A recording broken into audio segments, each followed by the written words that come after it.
think play post-flop and cap plays pretty similarly to full stack. The main difference is stack to pot ratio is just a lot lower. Here with the top pair on the flop, I'm going to try and get all the money in. Hope he calls me down with the worst 9 or 7 or 4. I'm going to still stack off on the jack turn.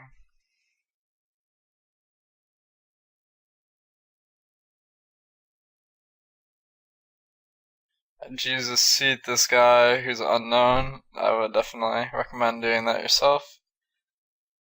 Small blind, I think he can limp a fair amount. This guy, though, he doesn't limp very much, so he actually looks like he's got a strong hand when he limps. But we'll see. 4 is definitely open.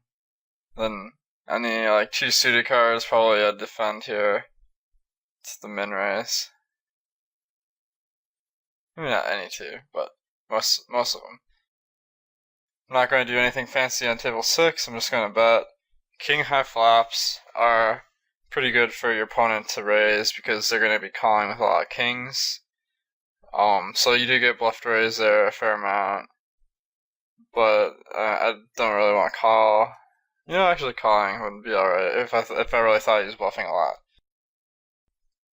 But I wasn't making the assumption that he was bluffing a ton, although that is a spot where I like to bluff, and I assume other guys do as well. To shove the suited ace, I gotta assume he's opening at least 30%. So his preflop raise set is 32, so I make that assumption.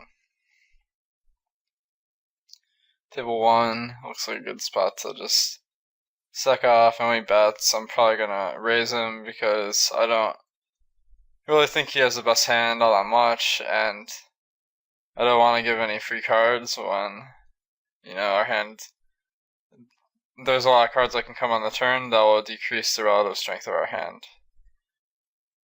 But I do call. I don't know what I was thinking there, honestly. The calling is not great. But then he bets some on the turn. I think that calling again is my best play.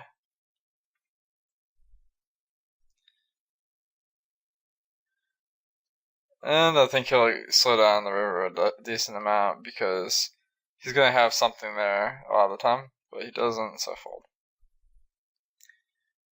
King 10, I'm looking to see how often he makes a small 3-bet.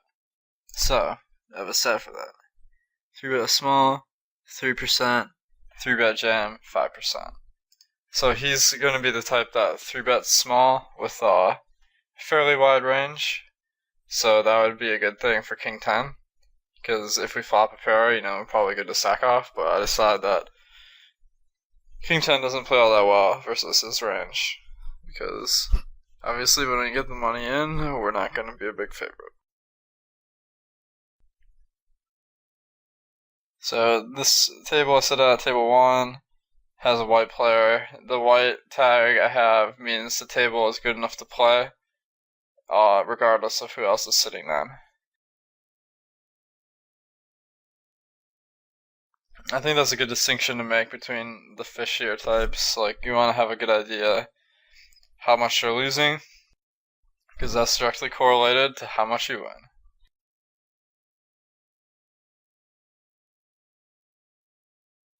So the blue tag, that's kind of like the type passive, so that'd be a good player to play heads up. Anyone who limps, it's pretty good to play heads up. The guy is trying to start the table at the same time as me, so I didn't want to start with him. He's a reg. Top pair, you guys know what to do. We're gonna bet. Check raising would be alright.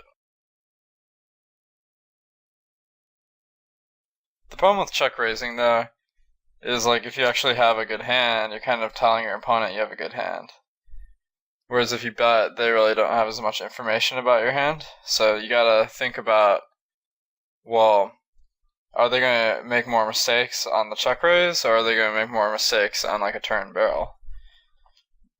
I think a lot of times the latter is gonna be how they make more mistakes because they're gonna be able to put you on more bluffs.